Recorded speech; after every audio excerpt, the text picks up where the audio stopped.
Ја следите емисијата Македонски корени од Сиднеј со вашите домакини Јони, Бети Треновски. Почитувани слушатели и Facebook следбеници, како што знаете, секоја сабота оваа време е резервирано за разговор со наши гости. Наш денешен гостин е доктор Жидас Даскаловски, професор по политички науки, политички советник за надворешна политика на председателката Гордана Силјановска-Давкова, политиколог и политички аналитичар. Со него ќе разговараме за најактуелните теми од изминатите неколку дена, како и за прашања што не засегаат сите нас, без разлика каде живееме. Покрај темите што ви ги најавивме на почетокот на емисијата, денес ќе отвориме и други значајни прашања. Еве неколку од нив. Малите држави во свет на големи интереси. Дали малите држави навистина имаат избор во време на нови блокови и сфери на влијание? Каде е границата меѓу суверена одлука и нужно прилагодување? За се ова ќе зборуваме со доктор Жидас Даскаловски, кој внимателно ги следи глобалните поместувања. Европската унија меѓу амбиција и реалност. Може ли ЕУ да биде самостоен, безбедносен и геополитички актер без САД? Каде се наоѓа Македонија во таа европска равенка детес? Доктор Жидас Даскаловски ќе ни даде јасна слика за европските дилеми и позицијата на Македонија. Економија, логистика и геополитика поврзани повеќе од кога било. Може ли Македонија преку коридори, енергетика и логистика да ја зголеми својата стратешка вредност? Каде завршува економијата, а каде почнува безбедноста? Доктор Жидас Даскаловски ќе ни помогне да ја поврземе економијата со големата политика. Дипломатијата зад затворени врати. Колку навистина значат средбите на самити и форуми надвор од официјалните соопштенија? Дали малите држави тамо се слушаат или само се присутни? Со доктор Жидас Даскаловски ќе отвориме и теми што ретко се слушаат јавно. Иднината не чека демографија, знаење и визија. Дали демографските трендови ставаат прашања за национална безбедност? Може ли знаењето и иновациите да бидат најсилната македонска моќ? Со доктор Жидас Даскаловски ќе зборуваме за иднината која се гради денес. Институции, доверба и државна отпорност. Дали проблемот на Македонија е во законите или во нивната примена? Може ли една држава да биде стабилна без силни и доверливи институции? Овие прашања ќе ги анализираме со доктор Жидас Даскаловски без политичка реторика. За неколку моменти во студиово ни доаѓа човек кој со години ја анализира македонската политика не од партиски агол, туку од научен и институционален, професор, политиколог и аналитичар со меѓународно признание, автор на книги што се цитираат надвор од Македонија. Доктор Жидас Даскаловски е професор по политички науки, докториран на Централно Европскиот универзитет во Будимпешта. Со децении ги проучува демократијата, конфликтите и мултикултурните односи во Македонија и регионот. Аналитичар кој не зборува напамет, туку се потпира на факти и истражувања. Во време кога на Македонија и требаат трезвени, аргументирани и одговорни анализи, со нас е доктор Жидас Даскаловски, кој токму тоа ќе ни го понуди. Даскаловски е основач на Центарот за истражување и креирање политики, еден од најреномираните think-танкови кај нас и актуелен советник за надворешна политика на председателката на државата. Токму така, почитувани, честни е што за прв пат ќе биде со нас во студиото. Останете заедно со нас, следува разговор со доктор Жидас Даскаловски, кој ја поврзува академијата со реалната политика. Автор е на бројни книги и научни трудови, како што рековме, за Македонија, регионот и Европа, професор на Факултетот за безбедност и активен учесник во европските институционални процеси. За таа цел, преку видеоповрзување, го покануваме господин Даскаловски да ни се придружи во студиово на Македонски корени. Се надеваме дека нема да имаме проблем со поврзувањето и звучниот сигнал.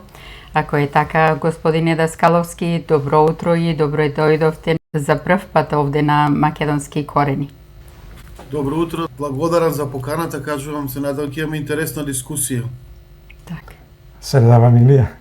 Добро ви утро и од мене, господине Даскаловски. Ви благодариме што ја прифативте нашава покана да бидете заедно со нас и со сите наши гледачи и слушатели за низ разговор, да анализираме барем дел од она што во последните неколку денови се случуваше во Македонија и пошироко, и како што рековме дека се надеваме дека ќе го здржиме вниманието на сите оние кои што не гледат, следат и слушаат од целиот свет. И напомена една, бидејќи за прв пат сте со нас, доколку има прашања од гледачи и слушатели, а не се опфатени од наша страна, ќе ви бидат поставени на екранот и прочитани, и доколку мислите дека треба на нив да одговорите и доколку заслужуваат одговор на таквите прашања, слободно можете да го направите тоа. Господин Даскаловски, живееме во време на сериозни геополитички поместувања, каде што и малите држави се принудени постојано да го преиспитуваат својот курс. Од Минхенската безбедносна конференција преку повлекувањето на САД од меѓународни организации до активната дипломатија на Македонија во Дубај и Брисел, темите се сложени, а одлуките долгорочни. Вечерашниот разговор сакаме да го започнеме со Минхенската безбедносна конференција, која е еден од ретките форуми каде што се студираат мултилатерализмот, реализмот и новите безбедносни парадигми. Како вие оценувате важноста на учеството на Македонија во ваков контекст и каде реално се наоѓа Македонија денес во овој променет глобален поредок? Македонија реално не е земја од калибар која што може да влијае на некои одлуки и процеси, но ние мора да сме таму каде што се одлучуваат работите, не смееме да бидеме изолирани, и затоа е добро да сме представени на било кој меѓународен форум, дали е тоа форумот во Давос, дали е тоа Минхенска конференција, дали е тоа форум во Валдаи кој што се одржува во Нью Дели во Индија, дали е тоа форум кој што се одржува во Сингапур, дали е тоа форум што се одржува во Африка, секаде треба да имаме присутни и треба да имаме силна и посветена дипломатија со јасно одредени ставови за нашата меѓународна политика. По принцип сме таму каде што сме географски, тука не можеме многу да избегаме од односите што ги имаме со соседите, прво во Балканот, а потоа и со Европа и Европската Унија. Така што нашите постапки во смисло на надворешна политика се во голема мера ограничени со нашата посветеност да бидеме дел од Европската Унија и да со тоа ги следиме и европските потези во надворешната политика, колку и да тие во домашната јавност се популарни или непопуларни за некои од нив зборувања. Господине Даскаловски, дали малите држави преку вакви форуми навистина можат да влијаат врз глобалните безбедносни норми на меѓународниот систем или нивната улога останува претежно декларативна? Второто, значи немаат никаква улога малите држави, тие можат нешто да направат дури ако се држави од поголем калибар како регионални сили. Значи можат нешто да направат регионални сили како Франција, како Германија, доколку се обединети во нивната политика во рамките на еден сојуз во кој што тие постојат. Значи дури ни големи за нас земји Германија и Франција во моментов немаат голема моќ на меѓународната сцена, бидејќи супер силите од калибар на САД и на Кина, па и до некаде Русија се тие кои што влијаат на големите текови. А земја како Македонија па воопшто нема никаква моќ и не би рекол декларативна, туку нашето учество на вакви самити и форуми треба да биде конструктивно, да видиме што се случува, да ги следиме процесите, каде имаме интерес, посебно економски, да се вградиме, а инаку како што реков, географски сме таму каде што сме и сега за сега нашата политика е сврзана со Европската Унија и политиката на Европската Унија. Минхен се почесто се опишува како огледало на кризата на мултилатералниот поредок и на растот на безбедносниот реализам. Какви импликации има ова за надворешната и безбедносната политика на Македонија и на други слични држави? Видете, во моментот во светот се случуваат коренити промени, значи се случуваат тектонски промени, се случуваат промени кои што, како што рече председателот на Кина, не се видени со столетија.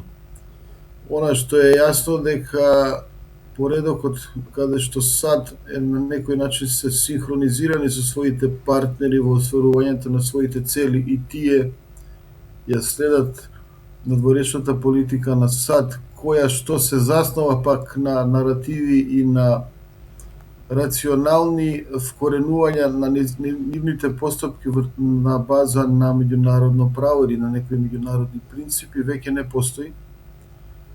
Имаме со председателот Доналд Трамп политика на суров реализам или меркантилизам, некој го нарекува тоа, за во зависност од тоа како ги сваќа теориите за меѓународна политика, меѓутоа во со еден едноставен речник САД веќе користи својата моќ без многу да се тревожи со тоа што европските сојузници прават, сакаат и делуваат. САД директно оди во решавање на своји замислени екзистенцијални прашања, дали е тоа Венецуела, дали е тоа Гренланд, дали е тоа политиката кон Иран или кон Кина, сеедно тоа веќе го прават без многу да бидат следени од европските партнери, па во некои случаи и контра нивните заложби. Така што во овој променет свет јасно е дека малите држави како Македонија не се чувствуваат добро, бидејќи за малите држави битно е да има еден меѓународен поредок, битно е да има примена на меѓународното право. Кога тоа отсуствува, силата е таа што е доминантна и силата е таа што победува и силата е таа што се реализира. А ние сме доста слаби во тој поглед и на економска, и на безбедносна позиција, па и на позиција на регионалната поставеност во самиот Балкан, каде што сме де факто без излез на море и можности за маневрирање. Дали денешната безбедносна политика на малите држави е повеќе прилагодување отколку суверен избор? Апсолутно, суверенизмот за мали држави веќе не постои и јасно е дека тој во блиска иднина нема да постои, така што малите држави мора да се прилагодуваат, реков треба регионално да соработуваат, да бидат се присутни со силна дипломатија, да ги знаат тековите, да знаат каде се движи светот, каде се движат големите сили.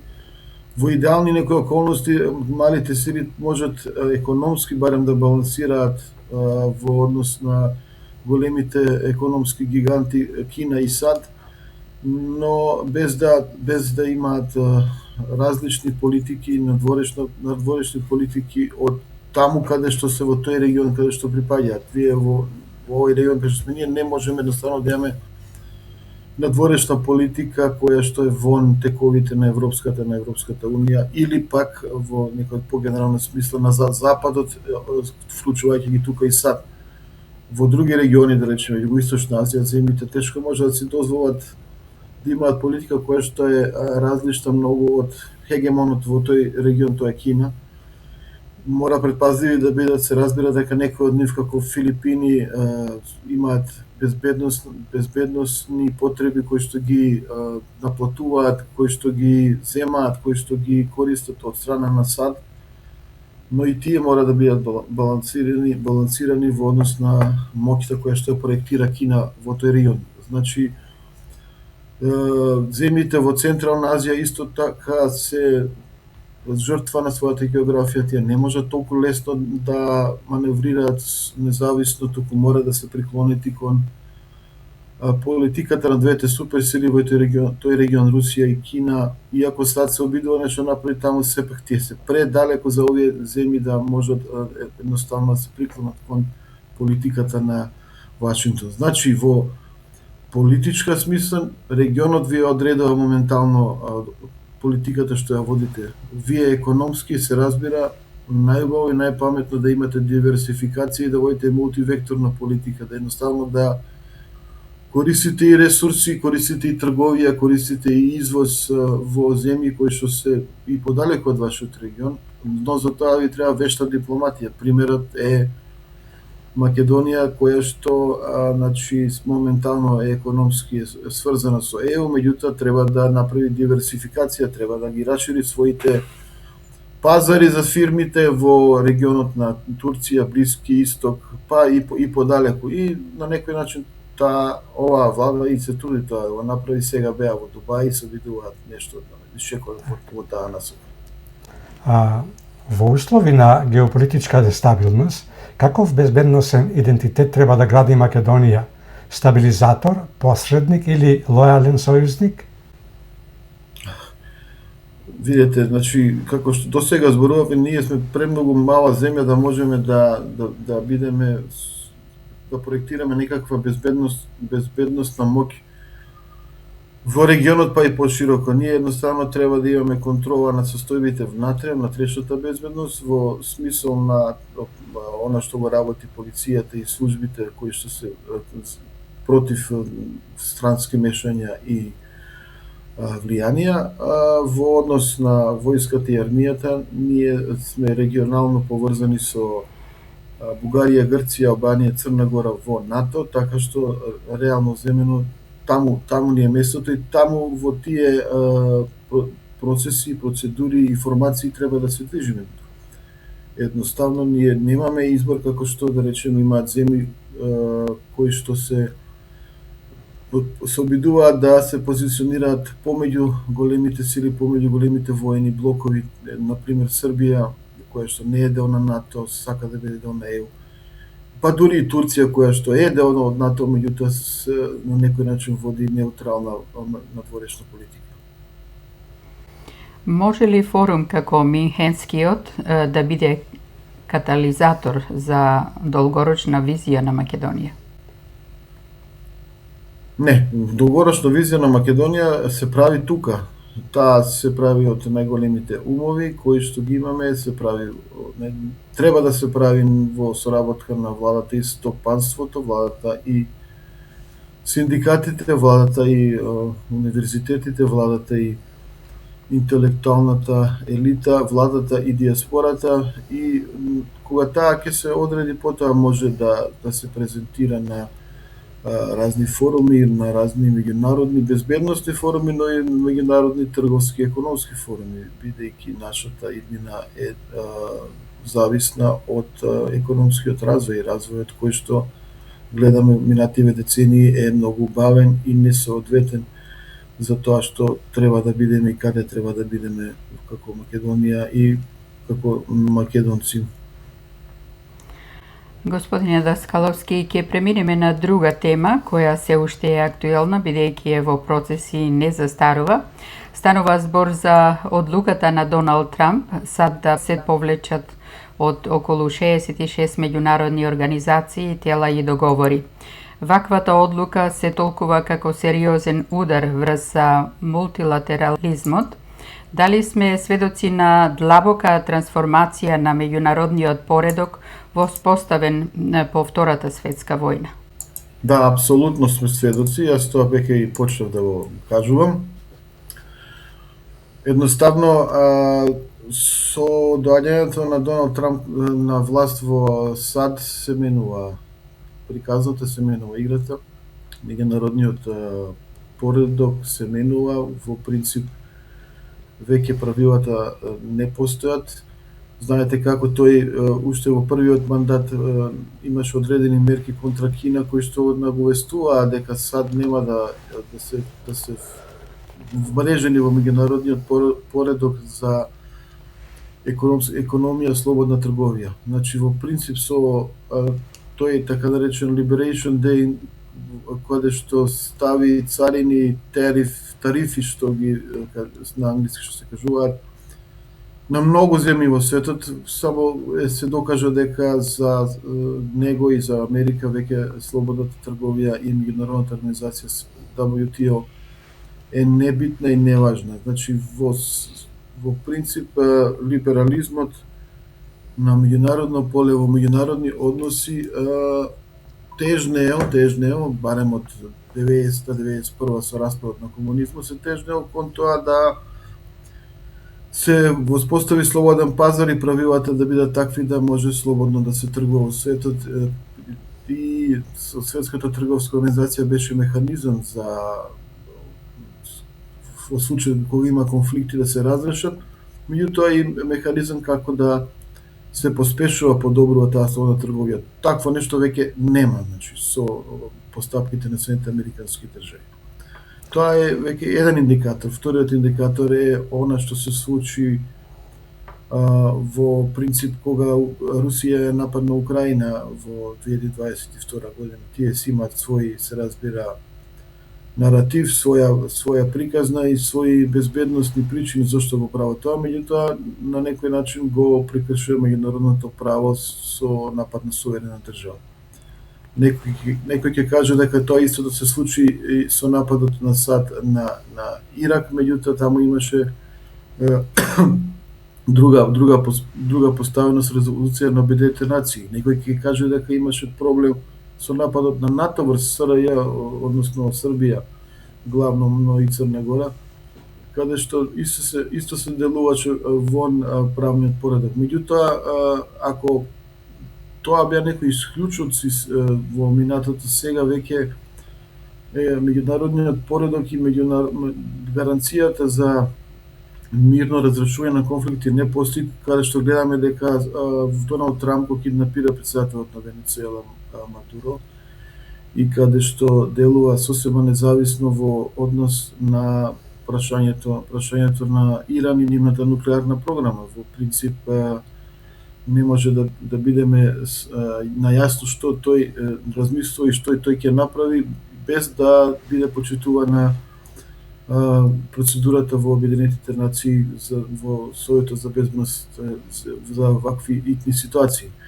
Гледаме што се случува во Газа, имавме дури пресуди на меѓународниот кривичен суд, така што кога не се почитува меѓународното право во однос на безбедноста и сувереноста на државите, кога не се почитува меѓународното право во слободната трговија, веќе е јасно дека тоа е прашање на момент кога ќе треба да се ревидира, односно прашање на момент кога ќе треба да дојде до еден нов меѓународен глобален договор помеѓу големите сили од типот на САД, Кина, Индија, Русија, Индија, па Европска унија, па и Јапонија во таа констелација би добро.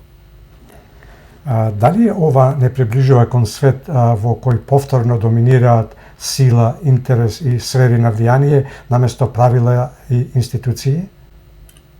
Апсолутно сте во право. Тоа моменталната состојба е таа, силата е таа која што доминира. Меѓународните институции се апсолутно разорени.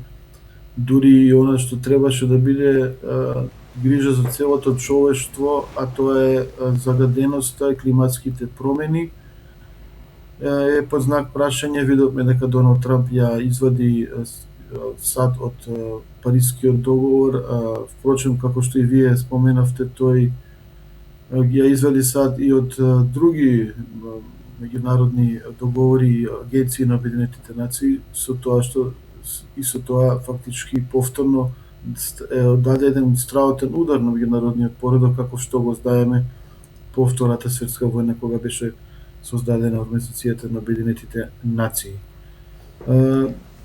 Тоа би било вака во принцип одговор на вашето прашање. Добро. Колку ваквите одлуки на САД се правно одржливи од аспект на меѓународното право?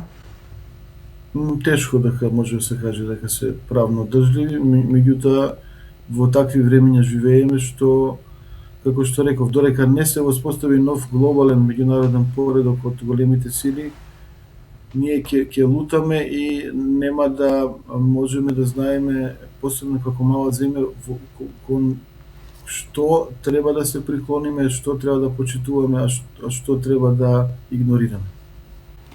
Дали ваквите потези создаваат безбедносни вакууми или го зголемуваат ризикот од конфликти, особено во чувствителни региони како Балканот? Ризикот постои, можеби не толку многу на Балканот како што постои во некои други региони, посебно во Африка, каде што има огромен број на конфликти за кои што и ние дури слабо сме информирани заради тоа што меѓународните агенции не ги следат во тоа мера и не се толку лукративни како наслови и како теми, инаку таму се водат жестоки борби, например во Етиопија има 2 војни моментално, за кои што скоро никој ништо не знае. На Балканот се разбира, можни се конфликти, ние знаеме дека САД крена раце на некој начин од регионот, го остава на Европа. Вие имате 6 земји каде што нема пратено амбасадори на кои им истече мандатот. Значи САД нема поставен човек со директни инструкции како да работи, нема поставени амбасадори кои што би работеле по насоки на Белата куќа и на претседателот Трамп, што значи дека генерално за регионот одговорна Европска унија со незиното несмасно и трапаво однесување со децении веќе во регионот. Меѓутоа, конфликтите се можни и ако се малку веројатни заради тоа што сме навистина во предворието на Европа, што се вели, блиску сме до главните држави на Европска унија и тие имаат интерес за стабилност во регионот и претпоставувам дека каков и да биде исходот на војната во Украина, наредна тема за Брисел и за Берлин и Париз ќе биде токму Западен Балкан или Балканот во целина, со едно завршно проширување кон овој регион и фактички ставање во безбедносен еквилибриум на сите тежнења во Балканот. Во услови на американско повлекување и растечка геополитичка нестабилност, дали Европската унија има реален капацитет да се профилира како самостоен глобален актер или ќе остане стратешки и безбедносно зависна од САД? Нема капацитет, тоа е веќе јасно. Европа е безбедносно џудже, економски гигант, безбедносно џудже. Во принцип, тешко се усогласуваат политиките на земјите членки, посебно големите земји членки. Од калиброт на Франција, Германија, па дури Шпанија, Италија, Полска.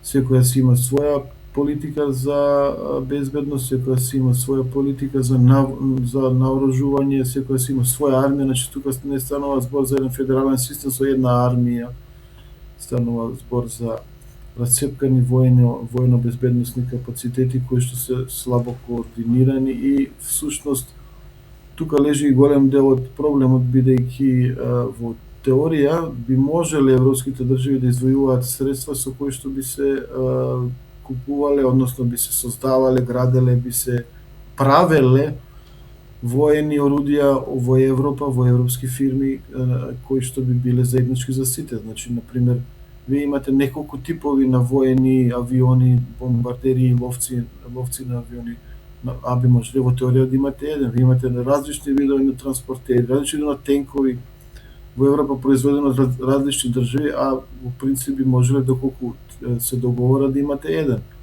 Сега, например, имате ситуација каде што 90 милиарди нова помош ветуваат за Украина со европски пари и не постои договор дали со тие пари воено ќе се купуваат орудија од земјите членки на Европска унија или дали тоа ќе може да се прави и со купување на воени средства и орудија од Соединетите американски држави. Значи, во принцип Европска унија во безбедносен план е разделена, раздвоена, некоординирана и затоа велам дека е џудже. И се поставува прашање генерално дали таа ќе може и да биде влијателна дури и во она поле каде што моментално има моќ, тоа е во економијата и во големината на сопствениот пазар. Опаѓа дури и економски, веќе не е толку голем уделот на бруто домашен производ GDP на Европска унија во светски рамки, технолошки има застареност, енергетски се скапи производите кои што ги произведуваат европските фирми заради зголемувањето на цените на енергентите, тие се откажа од руската енергија, се откажа од нуклеарната енергија, на пример Германија, одат кон некаква зелена агенда, меѓутоа таа е многу скапа и многу бавно се распространува и фактички станаа зависни од енергенците на Соединетите американски држави кои што се многу поскапи од руските, така што во таа смисла дури економски се неконкурентни со нивните производи и од друга страна немаат многу фирмите во Европска унија иновативно заради таа една голема бирократска регулатива на Европската комисија, огромниот број на закони, директиви, регулативи кои што го кочат иновативниот процес, а впрочем и нема многу слободни финансии освен банкарските од банки, значи фирмите кои се сакаат да инвестираат, имаат идеи, некои технолошки гениалности, не може толку лесно да дојдат до финансирање како што тоа можат фирми во Соединетите американски држави, каде што тој пазар, capital market е многу поусовршен. Станува збор за можности на финансирање од разни фондови, бизнис ангели и секакви други нестандардни начини на поземување на фирмите, кои што во Европа главно се базираат на заеми од како што реков, од комерцијалните банки.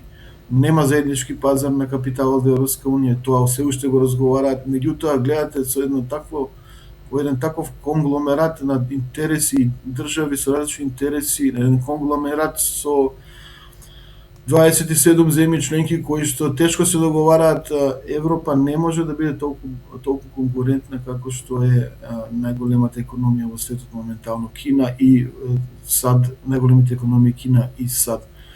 И затоа е прашање што ќе се случи со најстариот континент кој што и демографски слабе од мигрантска перспектива е под една постојана инвазија на луѓе кои што се сиромашни, кои што треба да се интегрираат, а се потешко се интегрираат, не се тоа турците и така наречените гастарбајтери од 60-70 години, значи шпанци, грци, турци, португалци, италијанци и југословени од сите републики и покрајни, туку се тоа луѓе од различно културно милие кои што се потешко успеваат да ги интегрираат во богатите земји на северна Европска унија. Значи Европа е во една огромна криза од која што не знам како ќе излезе, но наша несреќа е што сме сврзани со неа моментално во секој смисла. Нашиот извоз оди таму и затоа уште на почеток на емисија ви кажав,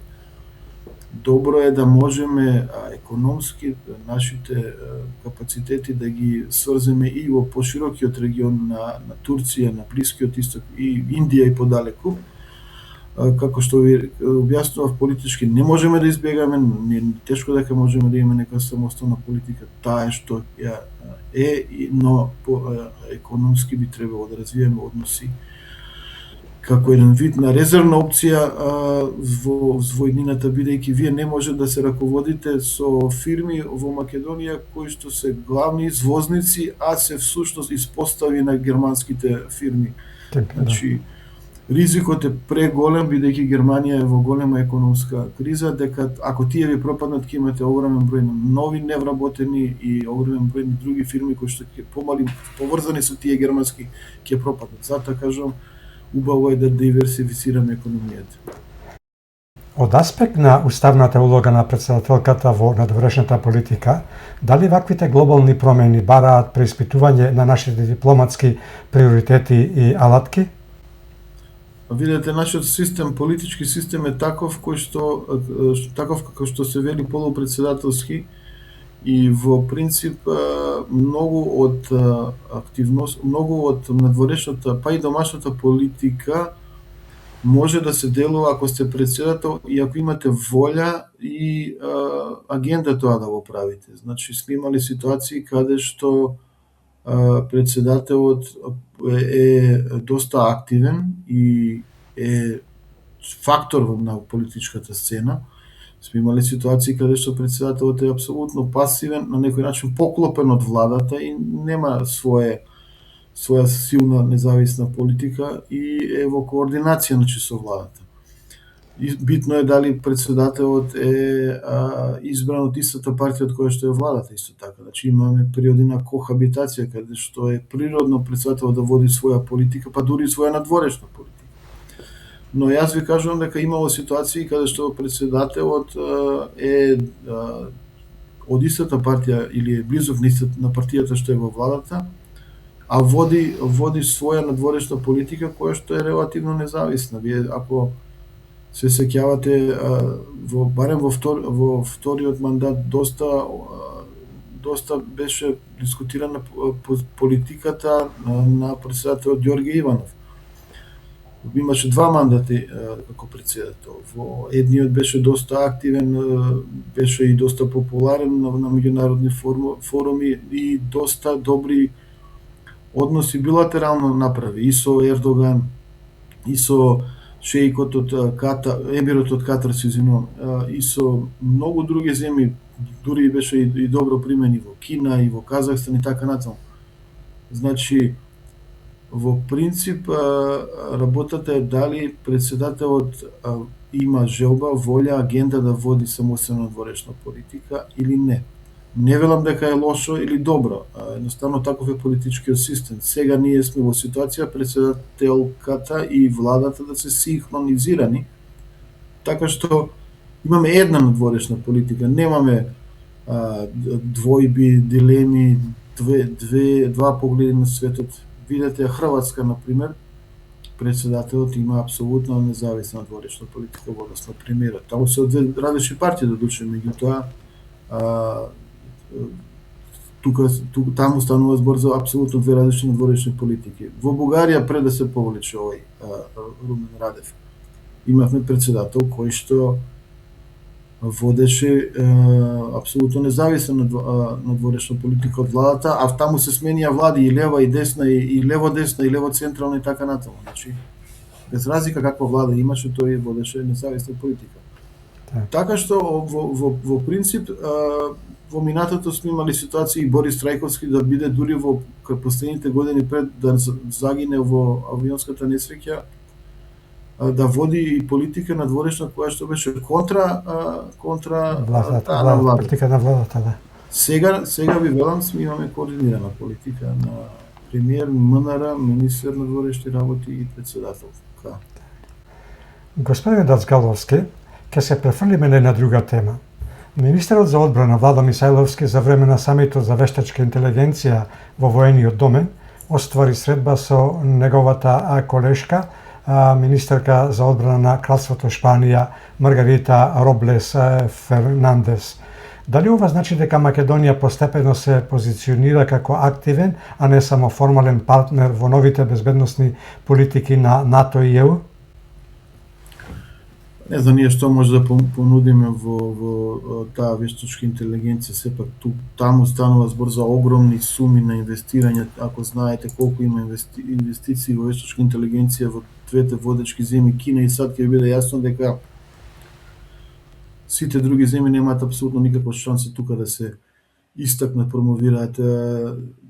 Една има, да речеме, европска, како да кажем сега, апликација или јазичен модел ги викаат тие за вештачка интелигенција од Франција, и тоа е тоа. Сите други се американски, кинески, веројатно и доминираат кинезите. Ние не можеме да бидеме апсолутно никаков фактор, но можеме да бидеме дел од процесите. Значи, вештачка интелигенција се заснива на хардвер и софтвер. Значи, хардверот кој што се огромни компјутерски системи, дата центри и електрична енергија која што е потребна за истите да се обскрбуваат, и софтвер, тоа се идеи. Идеите го прават прогресот во вештачката интелигенција. Значи, ние хардверски немаме врска, нити можеме нешто да направиме. Можеме да понудиме, ако се изградат сите оние проекти кои што ги најави, и добре што ги најавува, имаат некој план од владата. Значи, тоа би била електрична енергија по добра цена, затоа што, како што реков, клjuč во развојот на вештачка интелигенција е достапот на електрична енергија и тука да речеме има проблем са. Кина не. Значи, премиерот, владата размислуваат, ваму кога беа последно во Давос, го представија планот со тие чебрени галишта што се во Мариово, хидроцентрали и реверзибилни хидроцентрали. Понатаму има веќе план и веројатно ќе се исполни за когенеративни гасни централи. Значи, ние таму можеме, евентуално ако сме земја која што ќе има суфицит, ќе има вишок на електрична енергија, да го доставуваме на тие што им е потребно вештачка интелигенција. Тоа број 1, а број 2 реков, паметта, идеите се најклучни во развој на вештачка интелигенција. Видовте кога DeepSeek се појави, кинескиот јазичен модел, DeepSeek ги засени, ги загрози овие претходните американски кои што беа на ChatGPT и Grok на Илон Маск и па дури Gemini не го, значи ги засени, иако со далеку помалку инвестиции покажуваше резултати слични, во некои моменти кажува и подобри од овие другите модели. Значи ние како земја би требало да инвестираме, а мислам дека и на нас за добри години, можеби десетина, инвестираме во кадри кои што ќе бидат, ќе одат на факултет, ќе изучуваат природни науки, компјутерски науки, имаме тука факултети како финки, природно-математички, имаме и разни програми од поранешна сивост, не знам како се вика сега, Brainster и така натаму. Значи во soft skills, human capital можеме да инвестираме и на некој начин тука да се позиционираме во рамките на целата таа трка околу дигитализација, вештачка интелигенција и така натаму. Кога зборуваме за заеднички активности и план за одбранбена соработка со Шпанија, дали тоа вклучува реален трансфер на знаење или капацитети во областа на воените технологии и вештачката интелигенција, или се уште остануваме во фаза на политичка поддршка и координација? Вака се, во принцип, ние на времето во Југославија имавме капацитети воени кои што произведуваа нешто, произведуваа работи кои што се потребни во војна индустрија. За жал тие пропаднаа. Имате капацитети кои што долго време се обидуваа во прилеп во македонски брод да ги возобноват, меѓутоа Еврокомпозиција, вика едната фирма да речеме, меѓутоа не беше успешно.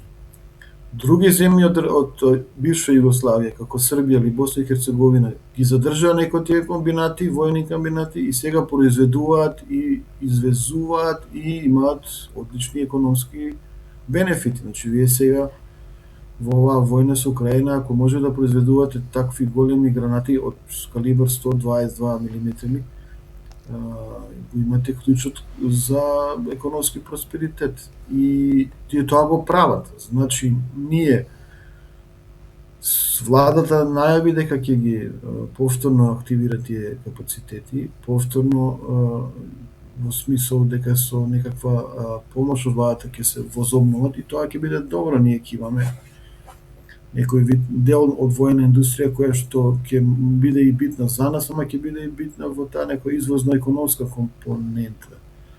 Се друго, значи ние фактички заради НАТО стандардите сме принудени да купуваме од сојузниците или пак да го добиваме како некој вид на поддршка, грант, помош или помош. Норвешка, например, последно е што има дадено доста техничка помош во капацитети војни и не поддржуваат, меѓутоа ете бараат од нас да доставиме до украинците, нели? Европа, НАТО ја поддржува Украина и сега и ние истото го правиме како и другите, немаме што друго. Немаме алтернатива тука. Значи, оние стари орудија, стари хаубици, топови, па и тенкови кои што се дел од тој советски и југословенски систем, им требаат на украинците. Ние за возврат до тоа што ќе ги дадеме, ќе добиеме или од Америка или од Норвешка или од друга земја членка НАТО, нови или релативно нови, ама по стандардите НАТО воена техника. Така што прашањето е системско, што сака државата да прави во однос на хардверот, односно воената техника, и дали сака да има свој капацитет или не сака да има свој капацитети. Вие во рамките на НАТО имате и центри кои што се занимаваат со cyber security, кибернетичка безбедност. Моментално се во балтичките земји, во Естонија е центар. Значи, тука, да речеме, не ви треба преголеми инвестиции, ви треба инвестиции во умови и во кадар воен кој што ќе ги разбира тие процеси, ќе знае како да безбедносно да делува, а на некој начин ќе бидете битни во НАТО алијансата со своји капацитети. Значи, тука гледам еден трейд-оф, еден вид на дилема дали треба да инвестирате во вооружувањето какво што е или во човечките капацитети. Пак ќе кажам, за нас како мала и релативно сиромашна земја полесно е веројатно да инвестираме во човечките капацитети. Следна тема која сакаме да ја отвориме е посетата на македонската владина делегација во Обединетите Арапски Емирати, предводена од министерот за надворешни работи и надворешна трговија Тимчо Муцунски и председателката Гордана Силјановска-Давкова. Ке започнеме со средбата со македонската дијаспора во Дубај. Господине Даскаловски, каква е политичката и надворешно политичката важност на таа средба? Добар е показател дека се обидуваме да створиме нови партнерства, пријателства и бизнис односи. По мене, ова што се однесува на средбата со дијаспората е еден клjuč кој што е за иднината на Македонија. Јас лично мислам дека иднината на Македонија е сврзана со нашинците секаде во светот и со нивно вмрежување и инкорпорирање во секојдневниот стопанско-економски културен развој на Македонија. Мислам дека нема дилеми дека светот оди во една насока каде што секоја држава треба да ги впрегне, да ги искористи сите можни капацитети што ги има внатре, ама мислам и надвор. И мислам дека и од аспект на човечки капитал, и од аспект на бизнис, и од аспект на економија, и од аспект на финансии, и од аспект на финансирање, и од аспект на враќање назад, дали привремено, дали само зимски, летни период или целосно, ние немаме друга опција. Значи, тоа е мој личен став, дека ние мораме да се поврземе и да впрегнеме дијаспората 10 пати повеќе од она што се случува досега и до денес. Дали ова е сигнал дека дијаспората конечно се третира како активен фактор во надворешната политика, а не сам како символична поддршка, и колку реално Македонија може да извлече економски и трговски бенефит од дијаспората во Обединетите Арапски Емирати, имајќи го предвид нивниот професионален и деловен профил? Видете, не само Емиратите, секаде. Јас зборам за секоја дијаспора, вклучително и на ова Австралија. Не знам кои се генералните планови на владата. Јас кажав мој личен став дека без дијаспората ние сме осудени на пропаст, дека ние немаме друг начин освен да се ослониме на нашинците секаде низ светот. И тука се разбира, нели, главно македонците, ама да има и турци, и албанци, секакви кои што се од Македонија оцелени, работат или со генерации се оцелени и живеат надвор. Идеално би било да се вратат. Не е ни многу чудно ова што го зборувам. Земји кои што од 91 биле во источниот блок сега се доста економски развиени, сега имаат еден прилив на имиграција, прилив на дијаспора, која што се враќа од кај што им се корени, што инвестира и живее таму. Имате примери, например, со Полска, веќе една од економските сили во Европска унија, каде што огромен број на пољаци се враќаат назад. Па еве и во комшиите кај бугарите се случува еден тренд на враќање на бугарство. Значи Бугарија се испразни, буквално се испразни откако стана дел од Европската унија, толку многу бугари заминаа. Сега почнуваат и тие да се враќаат. Во Хрватска имате слична состојба, многу од хрватите кои што гледаат дека живеењето во Виена или во Минхен не е толку удобно како живеењето дома во Сплит и во Задар, во Вуковар или не знам каде, и тие се враќаат. Меѓутоа, треба да видиме ние дали можеме да оние кои што се втора, трета, четврта генерација македонци да ги привлечеме во Македонија со програми, со понуди за економска соработка, со понуди за културна соработка, со понуди за живот, можеби и со понуди за живење и обстојување на, да речеме, дигитални номади. Зошто да не, ако сте вие сврзани со работа преку компјутер, да бидете на Охридското езеро или да бидете, не знам, во Крушево, како една оаза, воздушна оаза, или во Берово, не знам, со стабилен интернет, каде да работите, ќе можете тоа да го остварувате од Македонија. И тоа исто не е нешто чудно, се случува во светот постојано и секаде. Имате вие една супер елита на руси која што побегна од Русија по нападот на војната, едноставно не сакаат да бидат мобилизирани, мислеат дека предстојат опасни времења, тие се преселија секаде низ светот. Ги имате во Белград, сега во Белград најголема втора заедница после србите се руси. Значи, јас лично сметам дека тоа треба да биде план на секоја влада, и ова и било која идна влада, и дека треба постепено да се реализира во секаква форма. Ние имаме, се разбира, некои организации кои што се фокусирани на тоа прашање, не знам, Македонија 2025, организацијата од Канада, Обединети македонци, порано имаше Австралија, сега не знам, но битно е тоа да биде прво и основна политика на владата и на општеството за да произведе резултати. Кои конкретни сектори би можеле да бидат приоритет за соработка и дали ваквите средби можат да прераснат во долгорочна и структурирана стратегија за економската дипломатија, или постои ризик да останат адхок потези без континуитет? Се разбира дека постои ризик тоа да е само адхок средба, колку за средба да има и да има фото opportunity и да има прилика да се стави нешто на социјалните мрежи, дека има никаква активност судски.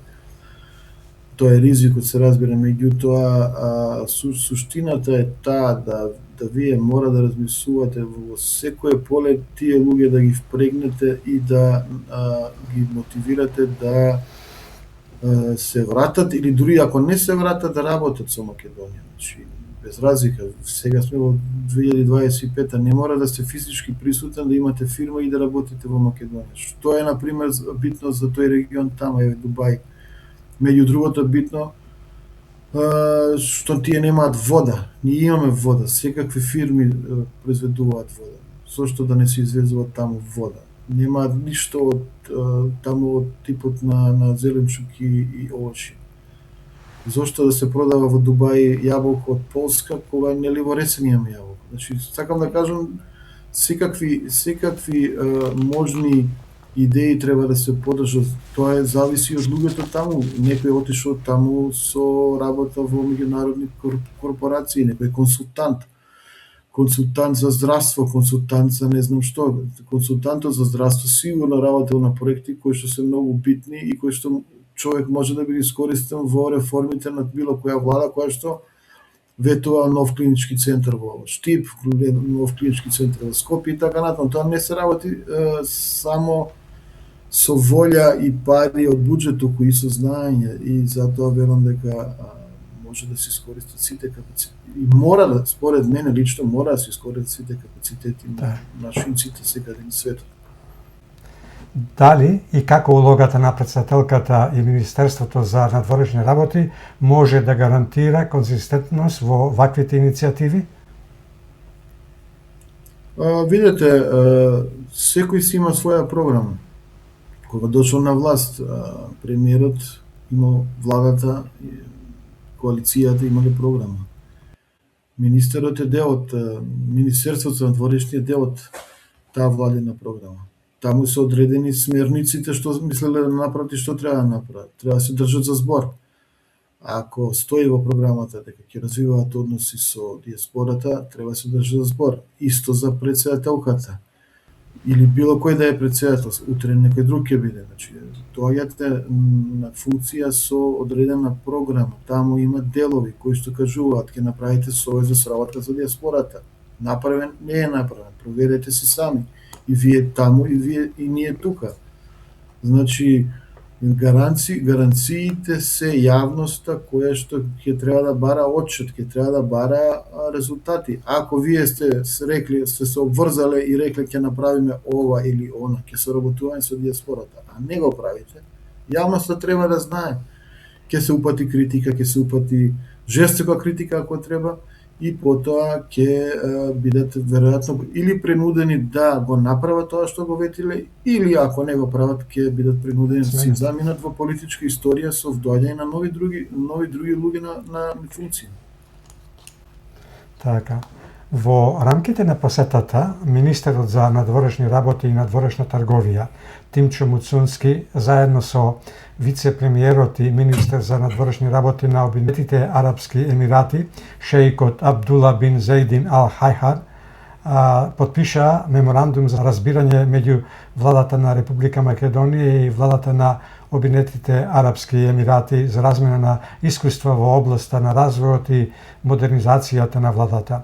Што суштински значи меморандумот со Обединетите Арапски Емирати за модернизација на владата? Дали зборуваме за символичен документ или пак за реален потенцијал за трансформација на јавната администрација? Право да кажам, немам појма. Значи, немам апсолутно појма. Што значи? Меѓутоа, знаете како, не ми изгледа дека нешто суштествено се прави. Како пример ќе ви дам Србија. Србија оди во Емиратите, не во Дубај, оди во Абу Даби, бидејќи тоа е главниот град, и таму е политичката моќ, и таа договара настапи на фирми на Експо. Србија ќе има Експо. Значи, протоколарни средби, како што реков, за Facebook, фотографирање и за фарбање очи на јавноста дека нешто се прави, сме имали и ќе имаме во ред. Меѓутоа, 2 години се на власт, чекаме конкретни резултати. Не може се уште да се шетаме низ светот и да кажуваме да има потенцијали за соработка, да е меморандум, ајде ќе соработуваме. Веќе требаше да се соработува, веќе требаше да биде ефектуирано многу од работите кои што не се ефектуирани. Како што ви реков, погледнете ги програмите на владата, програмите на претседателката, проверете што ветиле. И вие, многу од вас сте македонски државјани, и вие имате право да си знаете што прават и што не прават нашите функционери. Не ги спорам нивните добри намери, јас мислам дека треба веќе да има резултати со кои што треба да се гордееме, а не да се срамиме. Така. Во кои области Македонија најмногу може да добие од искуството на Обединетите Арапски Емирати? Дигитална трансформација, ефикасност на администрацијата или модели на управување? Во сите дри може реално, меѓутоа не мора да се шетаат толку далеку на Блискиот исток и на шопинг додат, може да посетат Естонија. Естонија е лидер за дигитална трансформација. Естонија е лидер и тоа со децении веќе. Не лидер на ниво на Европа, а светско ниво. Така што немам веќе што да коментирам, не, ајде. Колку е реално ваквите меморандуми да се претварат во мерливи резултати со оглед на разликите меѓу двата политичко-административни системи? Убаво кажувате, разликите се огромни, таму станува збор за еден вид на монархија, а ние сме либерална демократија, барем по устав и по закони и по прокламирани вредности, така што од таа перспектива сме многу различни. Технички веројатно нема нека посебна разлика. Вие имате кај нас Министерство за дигитална администрација или како да се вика со Стефан Андоновски како министер. Молам? С дигитална технологија мислам. Технологија, добро, едно, знаеме на што мислим, Стефан Антоновски го води, се труди човекот, меѓутоа, еве, се обидувам да дигитално, да си нарачам извод од матична книга, системот паѓа секој ден, се јава на телефон, господине, работиме. Добро работите вие, ама 2025 сме, ако не сте успеале да го направите системот како што треба, зошто во што сте го пуштиле? Многу назадуваме, секоја помош е добро дојдена, меѓутоа треба да биде конкретна и ефективна, а не само меморандумско, морална и советување за соработа. Во рамки на работната посета на Дубај и Обединетите Арапски Емирати, министерот за надворешни работи и надворешна трговија Тимчо Муцунски беше говорник на панел дискусијата следниот логистички поредок што мора да се промени во рамки на светскиот самит за влади. Господине Даскаловски, кога министерот Муцунски зборува за диверзификацијата како клуч за економска отпорност, дали Македонија навистина има јасна стратегија како мала држава да се позиционира во услови на глобалната непредвидливост? Нема. Јас ви кажував дека треба да има, ама нема. Во принцип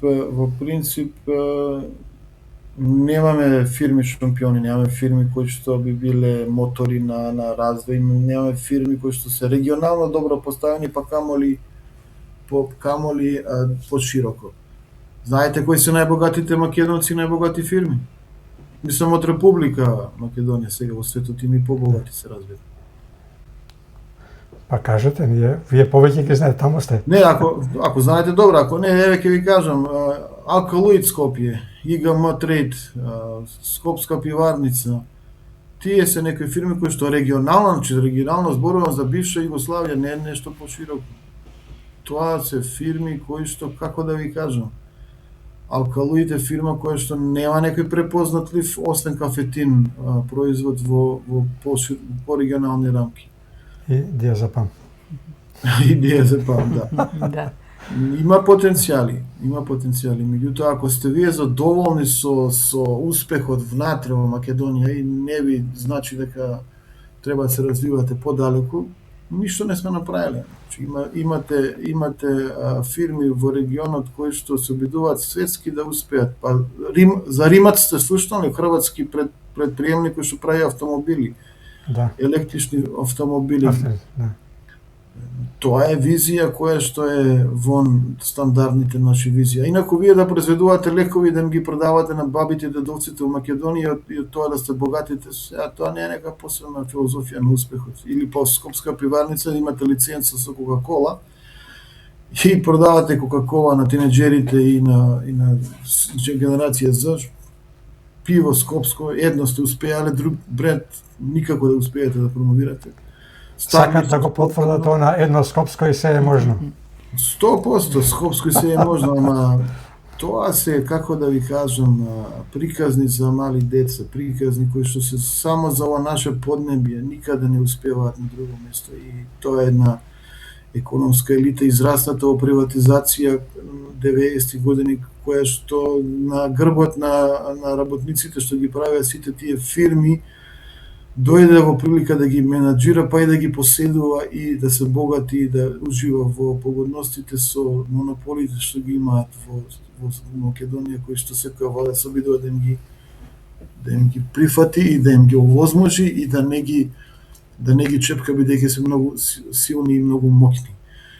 Тоа е, ние имаме една олигархија која што ја држи Македонија во една феодална состојба и никако да одиме напред. И владењето на правото е така направено да не придонесува многу приватна иницијатива да се бори со тие стари гиганти кои што се уште владеат на овие простори, и тоа е работа што мора да се промени. Јас се извинувам што излегувам од овие шаблонски прашања за посетата на Муцунски во Дубај, ама не ми е интересно. Колку коридорите 8 и 10, енергетските интерконектори и логистичката позиција реално може да претворат Македонија од периферија во важен регионален јазол? Ако се умее и ако се знае? Да се промени, се додека немате завршен проект. А додека немате завршен проект, другите ќе ги направат коридорите и ќе ве заобиколат. Значи, тој коридор север-југ уште не е завршен, а веќе Грција, Бугарија, Романија си планираат свој коридор, кој што впрочем е далеку по битен безбедносно заради сталната борба на НАТО со Русија. Значи, можете да замислите дека пристаниште во Грција, дали Солун, дали Александрополи, дали Кавала, и се истоваруваат работи, се носат преку тој коридор скроз до Молдавија или па до Украина, ако е тоа потребно. Нашиот коридор реално беше битен уште во османлиско време и е битен за овие земји околу Германија што гравитираат, би бил идеален и за Кина дури со тоа што го имаат пристанишето во Пиреја. Брза железница, значи Солун, Гевгелија, Скопје, Куманово, Ниш, Будимпешта и Централна Европа, понатаму дали Виена, дали Прага, се едно, каде ќе се раздели. Ама не е готов, тоа ви кажам, ние каскаме, ние доцниме. Ние автопатон до Охрид, туристичката Мека, Балканскиот Ерусалим, комедии на квадрат 3,5 сати се вози од Скопје до Охрид. За тоа време ќе стигнам до Дубај со авион, не знам како да ви објаснам. Се е тоа во ред како планови и како идеали, меѓутоа и тој коридор 8 ќе биде небитен затоа што веќе НАТО коридорот е долу во Грција. Вија Игнација направена од кога? Од со европски пари. И тој коридор фактички е и гасниот коридор. Ние и како чвор за гас не може да се позиционираме се уште. Се тоа некои тешки преговори, договори, процеси и така натаму. Вие можете да бидете сврзани, еве сега Грците не зафркнаа со Окта, ја затворија, значи Лјупчо Георгиевски криминален договор за Окта направи, меѓутоа Груевски нешто се обидуваше да го врати во игра Окта како рафинерија. Да не бидеме само сврзани со цевка со грците, нафтата да доаѓа туку и да се преработува. Меѓутоа како и да е, барем тоа еве да го завршиме, да се споиме со Србија и со нафтовод и со плиновод. Ако веќе се носи нафта и плин од Грција, односно од каде да доаѓа плин, бидејќи тие немаат свој течен LNG, па после се става во гасна состојба, да се поврземе со Србија. Србите имаат потреби, ние имаме многу мали потреби, тие имаат 10 пати поголеми потреби и кои што не можат да ги сервисираат само преку ЈАНАП, преку Јадранскиот нафтовод за нафта или плиновод со Јужен поток. Значи, како да ви кажам, се е вред, се е убаво, но требаше да се реализира пред 20 години. Значи, утре веднаш да заврши приказнава, пак сме назад. Јас ја поддржувам, се разбирам, меѓутоа да бидеме свесни дека доцниме. Добро, за воѓа на вистината, најголемиот виновник за тоа што коридорите кацкаат во место е претходната влада на СДСМ, која што 8 години не направи ништо на оваа поле. Штетите на таа влада ги знаеме сите. Мислам, нема потреба да ги спомнуваме штетите што ги направи таа влада во секое поле. Но, окей, помина времето, 2 години, сега веќе оваа влада е на власт и очекуваме резултати. Так. Господине Даскаловски, председателката Гордана Сињановска-Давкова во рамки на учеството на Светскиот самит на владите во Дубај оствари средба со председателот на Република Естонија, Аларас Карис, на која што беа потврдени пријателските односи и естонската поддршка за македонските евроинтеграции. Како ова средба ја реафирмира посветеноста на Македонија кон евроинтеграциите и ги поттикнува билатералните односи со Естонија? Ама тоа е церемонијална поддршка. Небитна е Естонија во Европска унија, како да ви кажам. Убаво е се среќаваме, убаво е да добиваме поддршка и таа да биде јавна, меѓутоа што со тоа, како да ви објаснам? Значи, вие со држави и државници се среќавате со одредена цел. Прво ви е основно координација на надворешна политика, второ и поважно е економски просперитет. Што имате вие, што имаме ние? Може да тргуваме, не може да тргуваме. Дајде да коридори, имаме или конективити, имаме поврзаност. Немаме поврзаност, како да го решиме? Транспортери, пристаништа, железници, авиони, што и да е. За ЕУ едно е прашањето и нема што тука многу да дискутираме. Бугарија не блокира, има барања и тие се барањата. ние цел свет да го свртиме сите на тапкаат по рамо, реалноста не може да ја промениме. Како што беше и реалноста со Грција. Тие бараат нешто, ние во ЕУ се обидуваме да најдеме начин, не можевме да најдеме начин. Во Обединените нации немаа храброст да го постават прашањето. Немаа храброст. И најголемите патриоти и најголемите националисти не го поставија тамо прашањето. Не го вративме името, напротив. Не принудија да го смениме за да влеземе во НАТО. Во ред, сега истата приказна се случува со Бугарија. Тоа што ние ќе добиеме симпатии од може и сите членки на Европска унија е џабе кога имаат право бугарите на вето. Значи, или ќе го решиме на начин кој што ќе смислиме како да го решиме, или ќе губиме време. Ние губиме време.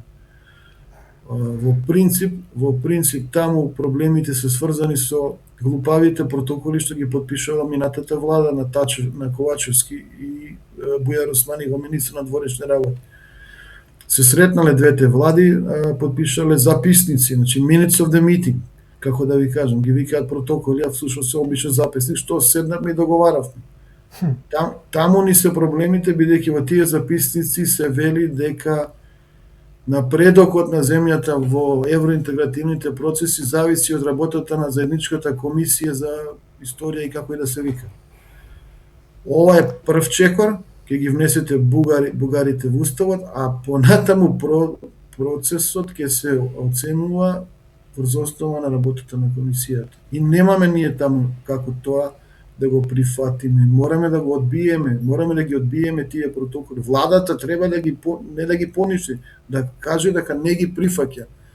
Дека тоа била друга влада која што ги прифатила и која што сега ова не ги прифаќа и дека за неа се неважечки, бидејќи ние немаме што да разговараме за историјата со Бугарија, а тоа да биде поврзано со ЕУ агендата. Значи, ние може да разговараме и треба колегите, историчари, интелектуалци разговараат со колегите од Софија.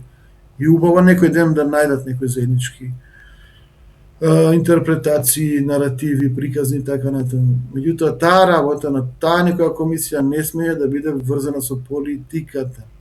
И толку е прашањето. Значи, треба храброст владата да го потегне тоа, па да видиме што ќе се случи.